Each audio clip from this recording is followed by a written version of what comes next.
The OHP Uncut Podcast with Kannon. Ryan Tedder, how are you? I'm excellent. Well, thank you for your time today, man. Appreciate it. For sure. You got your first top 10 song since 2014. How does that feel? It feels like it's about the right time. I felt like, every now and then you gotta stop writing everything for everybody else and give yourself a hit. So what have you been doing, like behind the scenes, maybe a little bit out of you? Like, what are the other artists have you been working with and songs have you written that we probably know that maybe didn't know you were behind? I did Lil Nas X. That's What I Want. Oh shit, you wrote that song? Yeah, I wrote and produced. That's me singing. All the background vocals are me. Next time you play it, listen to the background. Someone to love. Like, that's me. Holy shit, that blows my mind that I didn't know that. I'm a geek, man. There you go. I did that. I had two number one country songs last year with Thomas Rhett and Lady A. Most recently, I just had a single that was the most added this week. It's Khalid and Lucas Graham. Their new song that just went to radio this week. It's a really good song. Thank you. Yeah. Wish You Were Here. I love that song. And then, Lady Gaga and Elton John. I did a song on her album that came out last year, Chromatica. The list goes on and on. It really does. Anita, John Legend's new album and song, Ozzy Osbourne's new album. So I try to stay, I stay sufficiently busy. I'll just leave it at that. It's insane, all that, and you have a family. I mean, it's got to be a lot. Do you like write a bunch of songs and put them on a shelf and then wait for someone to approach you and say, "Can I get you to get a song for me?" and you pull one down, or do you wait for them to approach you and then write it specifically for them? Both. It's kind of like it happens both ways. Like, Lil Nas, I wrote the song with him, and a lot of artists that I work with, I write the songs with them, but then like Sucker for Jonas Brothers, that was sitting on a shelf. Like, that was not on a shelf, it was on a hard drive, but like it was on a hard drive for about a year before it came out. Cause I didn't know when the day that we wrote it, one of the writers said, kind of as a joke, after I finished the demo the next day, and I was like, who do you hear on? Like, I love this song, but like, it's not a OneRepublic song. It just didn't feel like, we cover it live now, like we play it live, but it's not a OneRepublic song. It's hard to explain why, but it's just not. Mm-hmm. And one of the writers said, it's too bad the Jonas Brothers aren't back together. If they got back together, this would be perfect. Kind of he said it like joking, because they were not a band anymore. And I was like, oh yeah, that'd be amazing. And then like 6 months later, hey, Jonas Brothers are back together. You know what I mean? So Sucker happened. It was on a hard drive. I've got an upcoming single with Tiesto.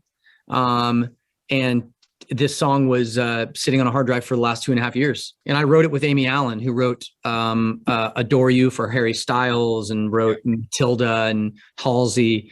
And that's Tiesto's upcoming single. And it sounds nothing like the demo. So everything is, I get some cuts for, I had a Justin Bieber cut on this last album that was a song that was just sitting on a hard drive.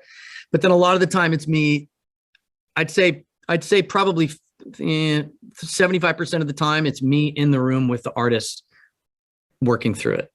So there's no telling who could have sang Sucker if it wasn't the Jonas Brothers. That may have been someone completely different that had that massive, huge hit. But you have to understand, it's like chicken or the egg, you know what I mean? So you kind of go, okay, but if I'd recorded it on somebody else, they wouldn't have had the cultural moment of reuniting a famous, pop band, right? The Jonas Brothers fan base was so big, and they were latent because the band had broken up. So like, the thing about having a hit song, especially in 2022, it's so much harder now it's 10 times harder to actually have a hit record in 2022 than it was when I started. 10 times harder.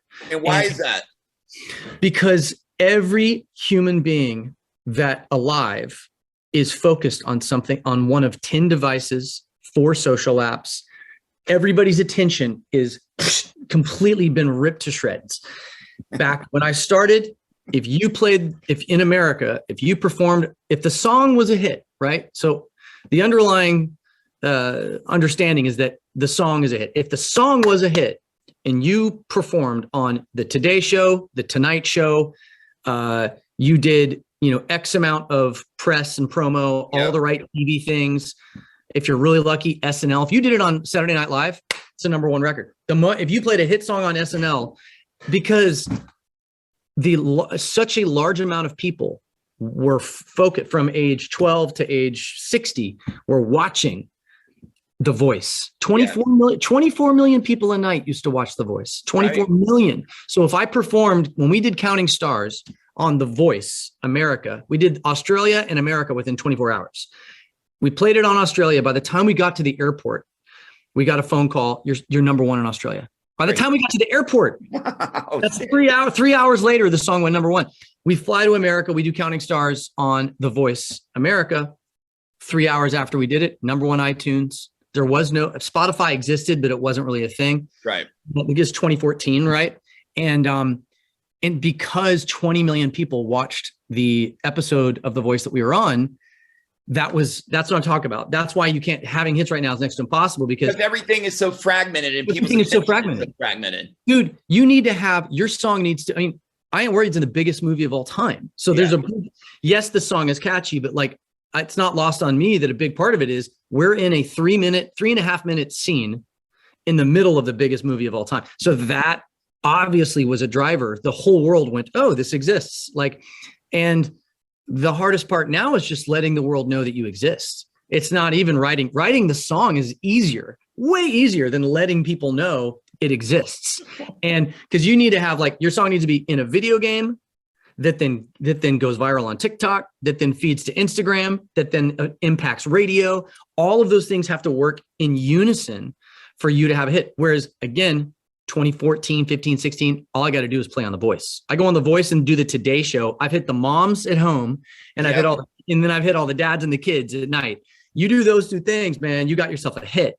Isn't that crazy? And if you go back further than that, if you go back to when Johnny Carson was on TV, there were 100 million people watching at one time. 100 million people, one show. And back then, all that mattered was that the song was really good and that you could sing well live. If those two things were true and you had a cool look or whatever in the 60s, 70s, 80s, oh my God, you go on American Bandstand or Rick Dees and you do one performance, you are number one the next day. And you just can't do that anymore. You got to have 20 different engines firing at the same time.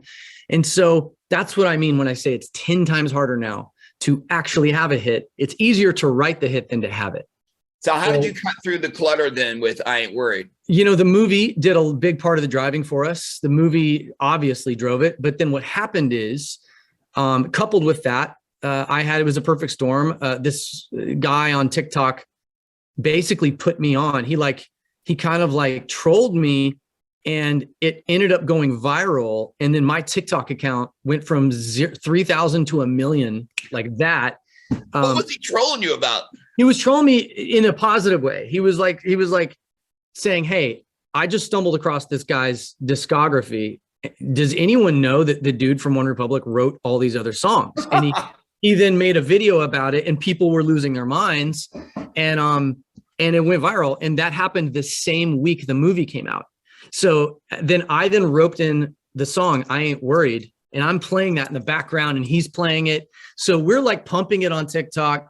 And then meanwhile, the whistle part of the song, there's a scene with Miles Teller dancing with the shirt off that's in the video. And that went viral on TikTok. And then people took the whistle, some kid slowed it down.